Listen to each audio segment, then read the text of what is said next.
ఇప్పటివరకు ఎవరైనా మన ఛానల్ని సబ్స్క్రైబ్ చేసుకోకపోతే ఇప్పుడే సబ్స్క్రైబ్ చేసుకోండి. పక్కనున్న బెల్ ఐకాన్ క్లిక్ చేసి ఆల్లో పెట్టుకోండి. నేను పెట్టే లేటెస్ట్ వీడియోస్ అన్ని మిస్ అవ్వకుండా చూడొచ్చు. 4000 సంవత్సరాల క్రితం ఒక పవర్ఫుల్ మరియు ప్రోగ్రెసివ్ మరియు ఇంక్రెడిబ్లీ వెల్తీ సిటీ ఒకటి ఉండేది. అది చాలా అంటే చాలా అద్భుతంగా డెవలప్ అయింది.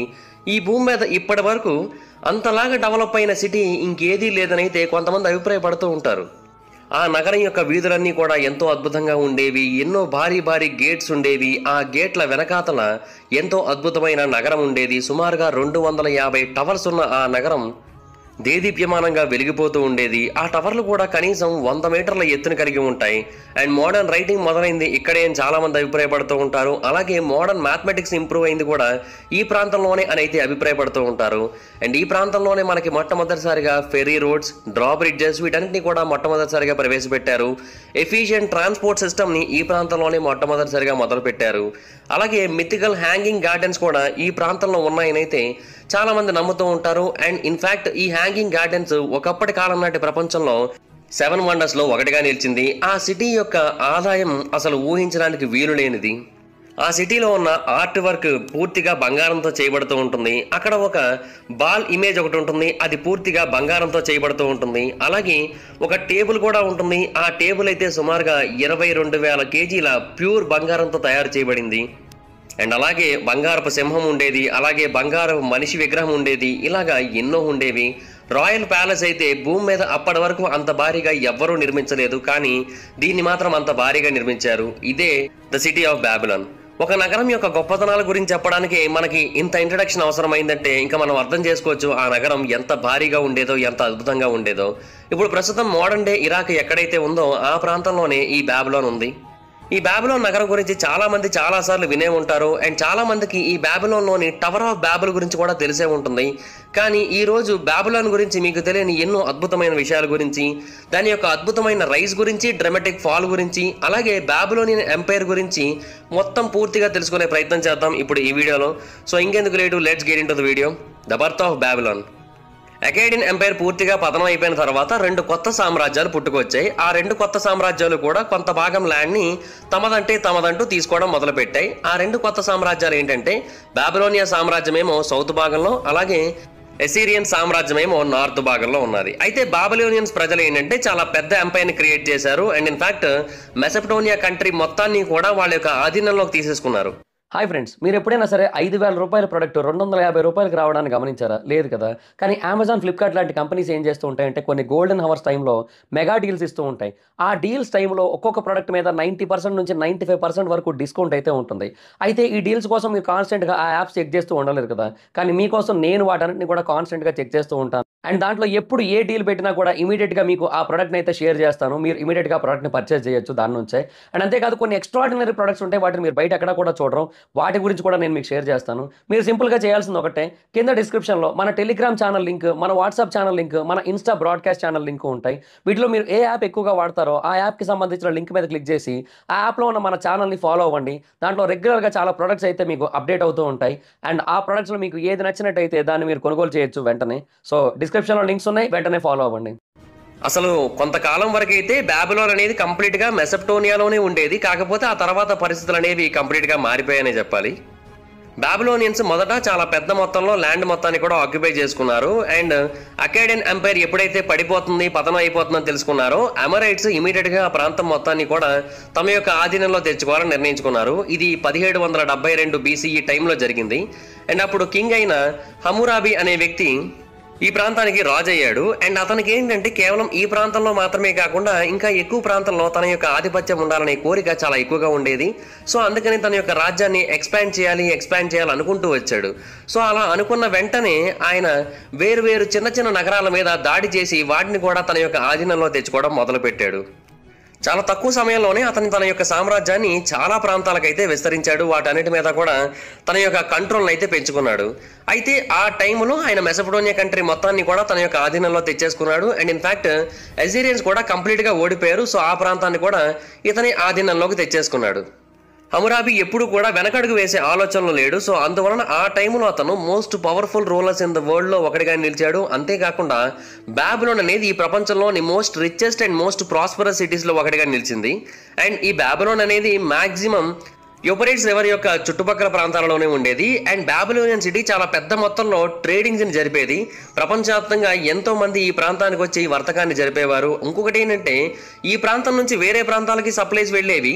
వేరే ప్రాంతాల నుంచి ఇక్కడికి వచ్చి ఇక్కడ నుంచి వేరే ప్రాంతాలకు కూడా చాలా పెద్ద మొత్తంలో గూడ్స్ అయితే ట్రాన్స్ఫర్ అవుతూ వచ్చేవి. సో దాని కారణంగా ఆ సిటీలో కంటిన్యూస్గా డబ్బు అనేది ఫ్లో అవుతూ ఉండేది. సర్వీసెస్, రీసోర్సెస్ ఇవన్నీ కూడా చాలా అంటే చాలా అద్భుతంగా దొరికేవి. అండ్ ఇక్కడ చాలా హైలీ అడ్వాన్స్డ్ రీసోర్సెస్ కూడా అందుబాటులో ఉండేవి. ఈ ప్రపంచంలో ఏ కొత్త ఇన్వెన్షన్ వచ్చినా, ఏ కొత్త ఐడియా వచ్చినా, ఏ కొత్త ప్రొడక్ట్ వచ్చినా కూడా దాన్ని మొట్టమొదటిసారిగా ఈ బాబిలోనియన్ ప్రజలే వినియోగించేవారు. బాబిలోన్ అంత భారీ స్థాయిలో అడ్వాన్స్మెంట్కి గురైంది ఆ టైంలో. అండ్ ఈ ప్రపంచంలోని అతిపెద్ద సిటీస్లో నెంబర్ 1 పొజిషన్ కూడా చేరుకుంది ఆ టైంలో. అండ్ ఒక అంచనా ప్రకారం సుమారుగా 2 లక్షల మంది ప్రజలు ఈ బాబిలోన్ నగరంలో నివసించారు, అంటే దాని యొక్క పీక్స్ టైంలో. అండ్ ఇన్ఫ్యాక్ట్ వేరు రకాల చారిత్రాత్మక కట్టడాలు కూడా ఆ టైంలోనే చోటు చేసుకున్నాయి. అక్కడి లోకల్ ప్రజలు ఒక భారీ పిరమిడ్ నిర్మించారు. దీన్ని వాళ్ళ యొక్క టెంపుల్గా ఉపయోగించుకోవాలనుకున్నారు. రీసెర్చర్లు ఏమని చెబుతున్నారంటే ఈ టెంపుల్ని సుమారుగా 100 మీటర్ల ఎత్తులో నిర్మించి ఉండొచ్చు. అంతేకాకుండా ఇది చాలా అంటే చాలా ఎక్కువ ప్రాంతంలో విస్తరించి ఉంటుందని అయితే అభిప్రాయపడుతున్నారు. అండ్ సిటీ యొక్క అన్ని ఎంట్రన్స్ల నుంచి కూడా ఈ పిరమిడ్ కనిపించే విధంగా దీన్ని నిర్మించారని అయితే శాస్త్రవేత్తలు తెలియజేస్తున్నారు. కాకపోతే ఇప్పుడు అది ఎక్కడ ఉందో తెలుసుకోవాల్సి ఉంటుంది. సో అలాగే ఈ హ్యాంగింగ్ గార్డెన్స్ కావచ్చు, వేరు టవర్స్ కావచ్చు, ఆర్ట్ వర్క్స్ కావచ్చు, వీటన్నిటిని కూడా అక్కడ ప్రజలే నిర్మించారు. మిగతా ప్రాంతాలలో ఉన్న మనుషుల్లా కాకుండా వీళ్ళు చాలా డిఫరెంట్గా నివసించేవారు. అలాగే ఈ ప్రాంతం ప్రపంచం మొత్తానికి కల్చరల్ ఎపీ సెంటర్గా కూడా నిలిచేది ఆ టైంలో. ఇక్కడ సైన్స్ ఉండేది, మ్యూజిక్ ఉండేది, మ్యాథమెటిక్స్ ఉండేది, ఆస్ట్రానమీ ఉండేది, లిటరేచర్ కూడా పీక్స్లో ఉండేది. ఆ నగర గోడల మీద ఎక్కడ చూసినా కూడా మనకి అద్భుతమైన కళాఖండాలు కనిపిస్తూ ఉంటాయి. అయితే ఈ ప్రాంతంలో రైటింగ్ని మరియు అడ్వాన్స్డ్ మ్యాథమెటిక్స్ని కూడా కనిపెట్టారని అయితే చాలామంది శాస్త్రవేత్తలు తెలియజేస్తూ ఉన్నారు. అంటే ఇప్పుడు మనం మోడర్న్ డేస్లో చాలా రకాల మ్యాథమెటిక్స్ని ఉపయోగిస్తూ ఉన్నాం, అలాగే చాలా రకాల రైటింగ్స్ని కూడా ఉపయోగిస్తూ ఉన్నాం. కానీ బాబిలోనియన్స్ యొక్క ఇన్ఫ్లుయెన్స్ కనుక లేకపోయినట్టయితే ఇప్పుడు మనం అంత పర్ఫెక్ట్గా రాయగలిగే వాళ్ళం కాదు, అంత పర్ఫెక్ట్గా మ్యాథ్స్ విషయంలో ఉండేవాళ్ళం కాదని అయితే శాస్త్రవేత్తలు తెలియజేస్తున్నారు. అంటే ఈ బాబిలోనియన్సే వేరు రకాల రైటింగ్ ఫామ్స్ని ఇన్వెంట్ చేశారని అయితే తెలియజేస్తున్నారు. అండ్ ఇన్ఫ్యాక్ట్ చరిత్రలో మొట్టమొదటిసారిగా డాక్యుమెంటేషన్ చేసింది కూడా ఈ బాబిలోనియన్స్ ఎరాలోనే అని అయితే తెలియజేస్తూ ఉన్నారు. ఇన్ఫ్యాక్ట్ బాబిలోనియన్సే వీల్ని కూడా కనిపెట్టారు, అలాగే మోడర్న్ అగ్రికల్చర్ని కూడా కనిపెట్టారు, బౌని కనిపెట్టారు, ప్లోని కనిపెట్టారు, ఇరిగేషన్ని కనిపెట్టారు, అలాగే వేరు అదర్ ఇన్వెన్షన్స్ని కూడా వీళ్ళే కనిపెట్టారు. సో వీళ్ళ కారణంగానే మానవాళి చాలా వరకు ఇంప్రూవ్ అయింది. బాబిలోనియన్స్ కనుక లేకపోయినట్టయితే, వాళ్ళ యొక్క ఇన్వెన్షన్స్ కనుక లేకపోయినట్టయితే ఇప్పుడు ప్రపంచం ఇలా ఉండేది కాదు, ఇంకొకలా ఉండేది, ఇంకా వెనకబడిన స్టేజెస్లోనే ఉండేదని అయితే చాలామంది శాస్త్రవేత్తలు అయితే నమ్ముతూ ఉన్నారు. అయితే మరికొంతమంది ఏమంటారంటే వీళ్ళు చెబుతున్న వీల్ కావచ్చు, ప్లో కావచ్చు, ఇవన్నీ కూడా వేరు ప్రాంతాలలో కనిపెట్టబడి అక్కడి నుంచి వీళ్ళు ఆ ఐడియాస్ని తీసుకొని వచ్చి ఇక్కడ కనిపెట్టి ఆ తర్వాత ప్రపంచం మొత్తానికి తెలిసేలా చేయడం వలన ఇక్కడ కనిపెట్టబడ్డాయని అయితే చాలా మంది అనుకుంటూ ఉన్నారు. కానీ నిజానికి ఇండియా కావచ్చు, ఇండియా చుట్టుపక్కల ప్రాంతాలలో కావచ్చు, నార్త్ ఈస్టర్న్ కంట్రీస్లో కావచ్చు, వీటిలో ఎక్కువగా ఇటువంటి టెక్నాలజీస్ని, వీటిలో ఎక్కువగా ఇటువంటి ఇన్వెన్షన్స్ని చేపట్టారు. కాకపోతే వాళ్ళ గురించి ప్రపంచానికి ఎక్కువ తెలియలేదని కూడా కొంతమంది అయితే అభిప్రాయపడుతూ ఉన్నారు. అయితే బాబిలోనియన్స్ ఇన్ని కనిపెట్టారన్న పేరు రావడానికి మరికొంతమంది చెప్పే రీజన్ ఏంటంటే ఎయిదర్ ఏంజల్స్ లేదంటే ఏలియన్స్. ఈ ఏంజల్స్ కానీ ఏలియన్స్ కానీ బాబిలోనియన్స్కి ఈ వస్తువులన్నింటినీ కనిపెట్టడానికి కావాల్సిన సహాయాన్ని చేశారని, వాళ్ళే టెక్నాలజీ మొత్తాన్ని కూడా అందించారు. సో అందుకనే బాబిలోనియన్స్ వీటిని కనిపెట్టారని అయితే చెబుతూ ఉంటారు. సో అదైతే కంప్లీట్గా డిఫరెంట్ కాన్సెప్ట్, అదొక కాన్స్పిరసీ థియరీ మాత్రమే, అది నిజమో కాదు ఎవరికి కూడా పూర్తిగా తెలియదు. కాకపోతే బాబిలోనియన్స్ దగ్గర చాలా రకాల రీసోర్సులు ఉండేవనేది అయితే మాత్రం డెఫినెట్గా అందరూ కూడా యాక్సెప్ట్ చేయాల్సిన విషయమే. అయితే బాబిలోనియన్స్ మొట్టమొదటి రైటింగ్ సిస్టమ్ని కనిపెట్టారని చెప్పాను కదా, దానికి సంబంధించి కొన్ని క్లే టాబ్లెట్స్ అయితే మనకు దొరికాయి. ఈ క్లే టాబ్లెట్స్ మీద చాలా రకాల వెడ్జ్ షేప్డ్ లెటర్స్ అయితే కనిపిస్తూ ఉంటాయి మనకి. సో దీనిని బట్టి చరిత్రలో మొట్టమొదటిసారిగా బాబిలోనియన్స్ రైటింగ్ సిస్టమ్ని క్రియేట్ చేశారు. అలాగే ఎర్లీ మ్యాథమెటిక్స్ని, అడ్వాన్స్డ్ మ్యాథమెటిక్స్ని కూడా వీళ్ళే క్రియేట్ చేశారని అయితే మనకు అర్థమవుతుందని శాస్త్రవేత్తలు తెలియజేస్తున్నారు. ఈ రైటింగ్ మెథడ్స్ కారణంగా పురాతన కాలం నాటి బాబిలోన్ గురించి మనం చాలా విషయాలు అయితే తెలుసుకోగలిగాం. అలాగే పురాతన కాలం నాటి ఈజిప్ట్ గురించి కూడా తెలుసుకోగలిగాం. అలాగే బాబిలోనియన్స్ మోడర్న్ మ్యాథమెటిక్స్ యొక్క ఫండమెంటల్స్ని ఎలా కనిపెట్టారనే విషయం గురించి కూడా మనం తెలుసుకోగలిగాం. సో అప్పటి సివిలైజేషన్ మ్యాథమెటిక్స్ని దేనికి ఉపయోగించింది అనేది కూడా మనం తెలుసుకోగలిగాం. అప్పటి సివిలైజేషన్ మ్యాథమెటిక్స్ని ఉపయోగించి ల్యాండ్ ట్యాక్స్ని కలెక్ట్ చేసేవారు ప్రజల నుంచి. అంతేకాకుండా వేరు వ్యాపారాల్లో అప్పట్లోనే మ్యాథమెటిక్స్ని ఉపయోగించేవారు. అలాగే ఈ నెంబర్స్ని ఉపయోగించి నైట్ స్కైని డాక్యుమెంటేషన్ చేశారు. అంటే ఒక లూనార్ క్యాలెండర్ని క్రియేట్ చేశారనే చెప్పుకోవాలి. ఈ లూనార్ క్యాలెండర్ అప్పటి కాలంలో చాలా అంటే చాలా యాక్యురేట్గా ఉంది. సో అందువలన సింబల్స్ని చాలా పర్ఫెక్ట్గా ఉపయోగిస్తూ నెంబర్స్ని కూడా చాలా పర్ఫెక్ట్గా ఉపయోగిస్తూ చాలా అంటే చాలా అడ్వాన్స్డ్ స్టేజ్లో ఉన్న ఏకైక సివిలైజేషన్ అప్పట్లో ఈ బాబిలోనియన్ సిటీ సివిలైజేషన్ అయితే చాలామంది నమ్ముతూ ఉన్నారు. ఇంకొకటి ఏంటంటే వాళ్ళు సంఖ్యల పరంగా చాలా అంటే చాలా క్లియర్గా ఉండేవారు. ఫర్ ఎగ్జాంపుల్ వాళ్ళ దగ్గర 50 బస్తాల ధాన్యం కనుక ఉన్నట్టయితే ఆ 50 బస్తాల ధాన్యం గురించి మనకు తెలియజేయడం కోసం 50 వేరు రకాల సింబల్స్ని ఒక చిన్న రాయి మీద గీసేవారు. అండ్ వాళ్ళు నెంబర్స్ అయిన 1 to 10 అలాగే 60 వీటన్నింటినీ కూడా క్రియేట్ చేశారు. వీటన్నింటినీ కూడా ఉపయోగించి బాబిలోనియన్స్ అబాకస్ని డెవలప్ చేశారని కూడా చాలా మంది అయితే అభిప్రాయపడుతూ ఉన్నారు. అబాకస్ని ఇప్పటికీ కూడా చాలా చోట్ల ఒక క్యాల్కులేటర్లా వాడుతూ ఉన్నారు. కానీ అబాకస్ అనేది ఒకప్పటి కాలం నాటి క్యాల్కులేటర్. అప్పట్లో చాలా మంది దీన్ని ఉపయోగించేవారు. సో ఇప్పటికీ కూడా దాని గురించి తెలుసుకోవడం మంచిదే అని అయితే కొంతమంది అభిప్రాయపడుతూ ఉంటారు. బట్ స్టిల్ ఇప్పటికైతే మాత్రం నెంబరింగ్ సిస్టమ్ ద్వారా క్యాల్కులేషన్సే ఎక్కువగా కనబడుతూ ఉంటాయి మనకి. అయితే ఈ పదాలని మొట్టమొదటిసారిగా రాసింది ఎవరో తెలుసా? హమూరాబి అనే వ్యక్తి చట్టాలన్నింటినీ కూడా పేపర్ మీద ఉండాలి, చట్టాలన్నీ కూడా డాక్యుమెంటేషన్ రూపంలో ఉండాలి అని అయితే అభిప్రాయపడ్డాడు.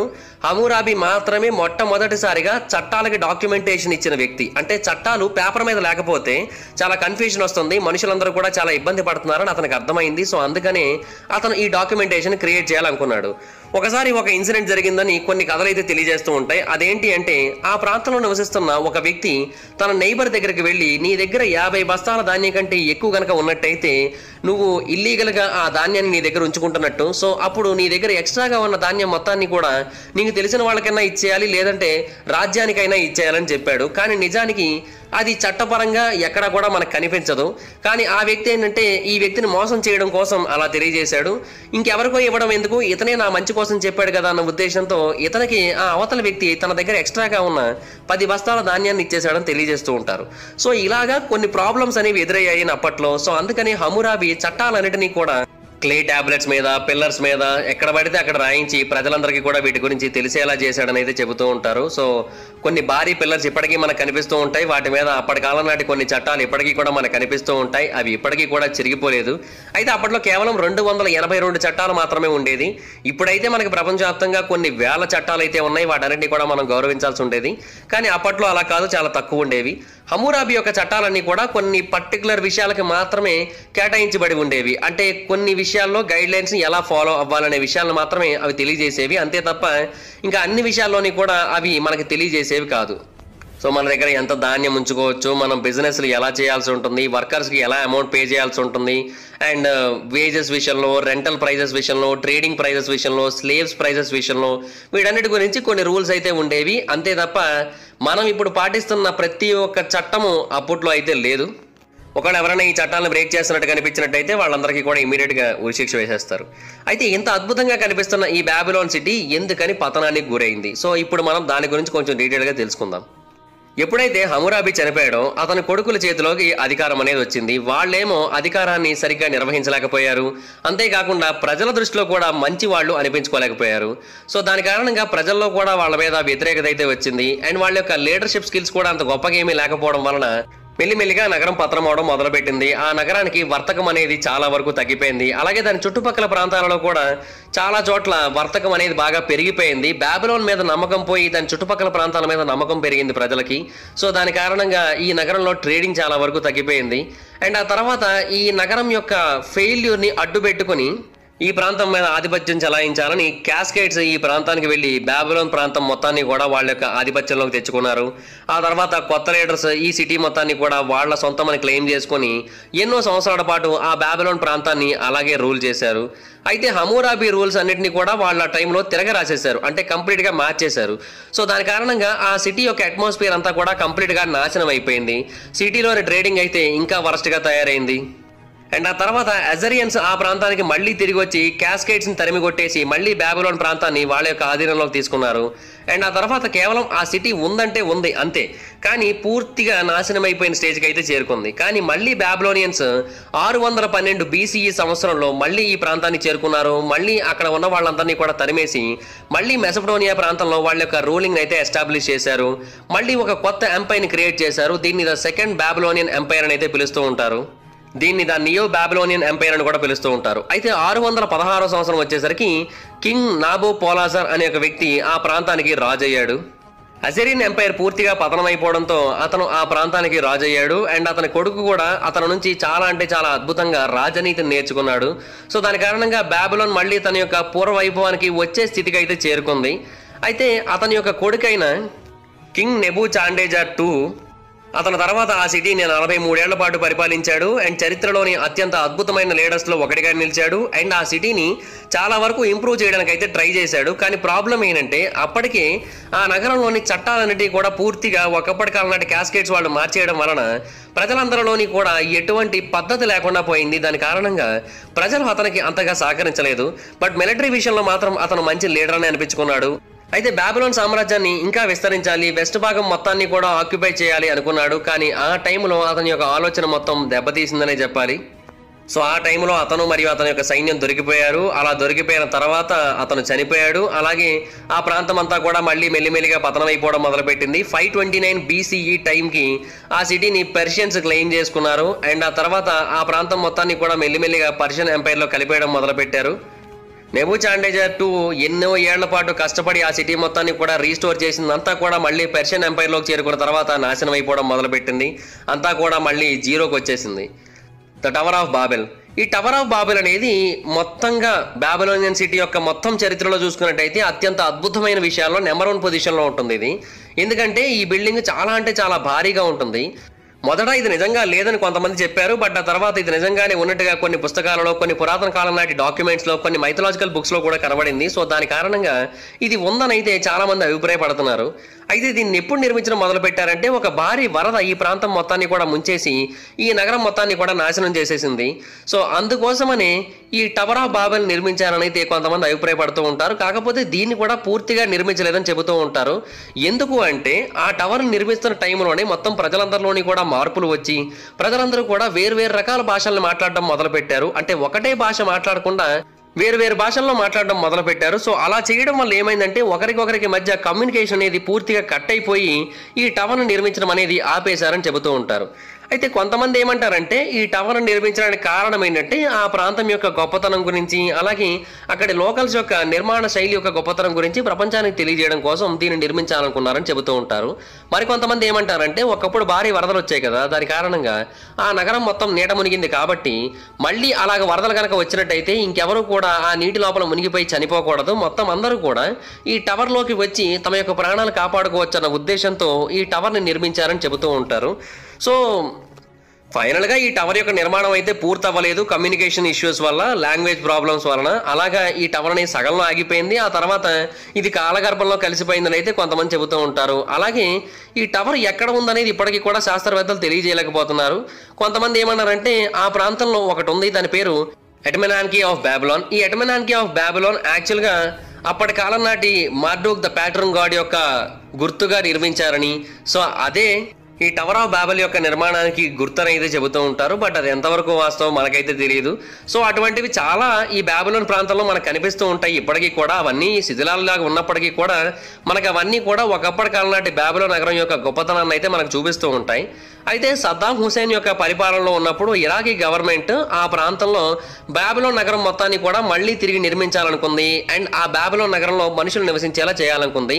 దానికోసం వాళ్ళు మొట్టమొదటిసారిగా నెబుచాడ్నెజర్ యొక్క మొట్టమొదటి ప్యాలెస్ని మళ్ళీ తిరిగి పునర్నిర్మించాలనుకున్నారు. కాకపోతే ఎప్పుడైతే 2003వ సంవత్సరంలో అమెరికా ఇరాక్ మీదకి దాడులు చేసిందో అప్పుడు ఇంకా ఆ ప్లాన్ మొత్తాన్ని కూడా కంప్లీట్గా పక్కన పెట్టేశారు. ఇంకా తర్వాత బాబిలోన్ నగరాన్ని మళ్ళీ తిరిగి పునర్నిర్మించాలి అన్న ఆలోచనే వాళ్ళైతే పెట్టుకోలేదు ఇంకా. బట్ 2009 నుంచి కూడా టూరిస్ట్ని ఆ ప్రాంతానికి అలౌ చేయడం మొదలుపెట్టారు. బట్ ఆ ప్రాజెక్ట్ అయితే మాత్రం ఇప్పటికీ కూడా కంప్లీట్ అవ్వలేదు. సో బాబిలోనియన్స్ ఏంటంటే మోడర్న్ రైటింగ్స్ని ఇన్వెంట్ చేశారని, అలాగే మోడర్న్ మ్యాథమెటిక్స్ యొక్క ఫండమెంటల్స్ ఇన్వెంట్ చేశారని చాలామంది చెబుతూ ఉంటారు. అలాగే ఇంకెన్నో వస్తువుల్ని వాళ్ళే ఇన్వెంట్ చేశారని, వాళ్ళ కారణంగానే ఇప్పుడు ప్రపంచం ఇంత అద్భుతంగా డెవలప్ అయిందని అయితే చరిత్రకారులు చెబుతూ ఉంటారు. అది ఎంతవరకు వాస్తవమో మనకైతే పూర్తిగా తెలియకపోయినప్పటికీ కూడా ఎంతో అద్భుతంగా వెలిగిన ఒక నగరం ఇప్పుడైతే మాత్రం పూర్తిగా పతనం అయిపోయి కేవలం శిథిలాల రూపంలో కనిపిస్తుంది అంతే తప్ప ఈ బాబిలోన్ నగరం ఇంకేమీ లేదు అక్కడ. సో దట్స్ ఇట్ గైస్, ఇది బాబిలోన్ నగరం యొక్క పతనానికి సంబంధించిన వీడియో. ఈ వీడియో కనుక మీకు నచ్చినట్టయితే డెఫినెట్ గా లైక్ చేయండి, మీ ఫ్రెండ్స్ కి ఫ్యామిలీ మెంబర్స్ కి ఈ వీడియోని షేర్ చేయండి. ఇప్పటివరకు ఎవరైనా మన ఛానల్ని సబ్స్క్రైబ్ చేసుకోకపోతే ఇప్పుడే సబ్స్క్రైబ్ చేసుకొని పక్కనే ఉన్న బెల్ ఐకాన్ క్లిక్ చేసి ఆల్లో పెట్టుకోండి. అలాగే ఆల్లో పెట్టుకోవడం చాలా ఇంపార్టెంట్, పెట్టుకున్నారో లేదు చూడండి, ఎందుకంటే ఆల్లో పెట్టుకోకపోతే వీడియోస్ నోటిఫికేషన్స్ రావు. వీడియోస్ నోటిఫికేషన్స్ వస్తే మిస్ అవ్వకుండా చూడొచ్చు. అలాగే ఒకవేళ మీరు మన ఛానల్కి ఏమైనా సపోర్ట్ చేయాలనుకుంటే కింద సబ్స్క్రైబ్ బటన్ పక్కన జాయిన్ బటన్ ఉంటుంది, దాని మీద క్లిక్ చేసి మీకు తోచినంత అమౌంట్తో మెంబర్షిప్ తీసుకొని మన ఛానల్ సపోర్ట్ చేయొచ్చు. లేదంటే లైక్ షేర్ బటన్ పక్కన థ్యాంక్స్ బటన్ ఉంటుంది, దాని మీద క్లిక్ చేసి కూడా మీకు తోచినంత అమౌంట్తో మన ఛానల్ సపోర్ట్ చేయొచ్చు. Thank you guys. నా ఇన్స్టాగ్రామ్ ఐడి యొక్క లింక్ కింద డిస్క్రిప్షన్లో ఉంటుంది, దాని మీద క్లిక్ చేసి నేను ఇన్స్టాగ్రామ్లో ఫాలో అవ్వండి. అలాగే ఏదైనా ఒక వీడియో గురించి నన్ను అడగాలనుకుంటే ఇన్స్టాగ్రామ్లో ఫాలో అయ్యి నాకు మెసేజ్ చేయండి, నేను దాని గురించి వీడియో చేయడానికి ట్రై చేస్తాను. Thank you guys, bye bye. Hi friends, మీరు ఎప్పుడైనా సరే 5,000 రూపాయల ప్రొడక్ట్ 250 రూపాయలకి రావడానికి గమనించారా? లేదు కదా. కానీ అమెజాన్, ఫ్లిప్కార్ట్ లాంటి కంపెనీస్ ఏం చేస్తూ ఉంటాయంటే కొన్ని గోల్డెన్ హవర్స్ టైంలో మెగా డీల్స్ ఇస్తూ ఉంటాయి. ఆ డీల్స్ టైంలో ఒక్కొక్క ప్రొడక్ట్ మీద 90% నుంచి 95% వరకు డిస్కౌంట్ అయితే ఉంటుంది. అయితే ఈ డీల్స్ కోసం మీరు కాన్స్టెంట్గా ఆ యాప్స్ చెక్ చేస్తూ ఉండలేరు కదా. కానీ మీకోసం నేను వాటన్నిటిని కూడా కాన్స్టెంట్గా చెక్ చేస్తూ ఉంటాను. అండ్ దాంట్లో ఎప్పుడు ఏ డీల్ పెట్టినా కూడా ఇమీడియట్గా మీకు ఆ ప్రోడక్ట్ని అయితే షేర్ చేస్తాను. మీరు ఇమీడియట్గా ఆ ప్రోడక్ట్ని పర్చేస్ చేయొచ్చు దాని నుంచే. అండ్ అంతేకాదు కొన్ని ఎక్స్ట్రాడినరీ ప్రొడక్ట్స్ ఉంటాయి, వాటిని మీరు బయట ఎక్కడ కూడా చూడరు. వాటి గురించి కూడా నేను మీకు షేర్ చేస్తాను. మీరు సింపుల్గా చేయాల్సింది ఒకటే, కింద డిస్క్రిప్షన్లో మన టెలిగ్రామ్ ఛానల్ లింక్, మన వాట్సాప్ ఛానల్ లింక్, మన ఇన్స్టా బ్రాడ్కాస్ట్ ఛానల్ లింక్ ఉంటాయి. వీటిలో మీరు ఏ యాప్ ఎక్కువగా వాడతారో ఆ యాప్కి సంబంధించిన లింక్ మీద క్లిక్ చేసి ఆ యాప్లో ఉన్న మన ఛానల్ని ఫాలో అవ్వండి. దాంట్లో రెగ్యులర్గా చాలా ప్రొడక్ట్స్ అయితే మీకు అప్డేట్ అవుతూ ఉంటాయి. అండ్ ఆ ప్రొడక్ట్స్లో మీకు ఏది నచ్చినట్టయితే దాన్ని మీరు కొనుగోలు చేయొచ్చు వెంటనే. సో డిస్క్రిప్షన్లో లింక్స్ ఉన్నాయి, వెంటనే ఫాలో అవ్వండి.